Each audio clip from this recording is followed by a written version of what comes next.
Brian Sullivan here, founder of Precise Selling, with this week's Precise Selling tip. Okay, if you're in sales, have you ever had, after a presentation, be it on the phone or in person, a customer say, "Hey, this is good information. Let me take it to my team, and I'll let you know if it's worthy of more research."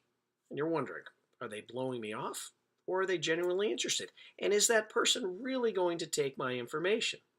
Well, the average or below average salesperson at this point says, "Okay, what time should I follow up on Tuesday?" There's a better way. First of all, anytime someone is going to be talking about your product or service with a group of other people, the number one and first thing you will do is ask to be in the meeting, or ask to call in to the meeting if you're inside sales. Who is better at discussing or presenting your solution than you? And the answer is nobody. Yet too many salespeople, just out of habit, respond with, "Okay, when should I follow up?" Not you.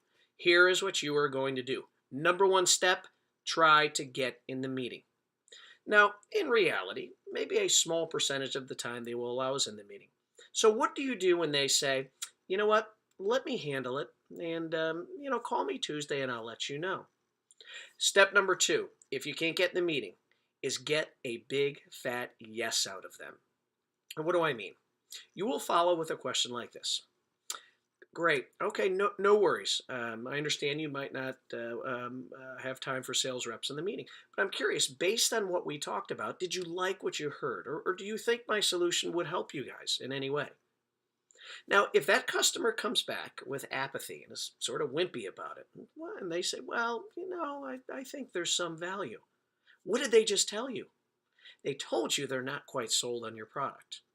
Now, if instead they say, "Well, no, I really think we need something like this," follow up with a question like, "Really, why? I'm always looking to learn what people found interesting in it."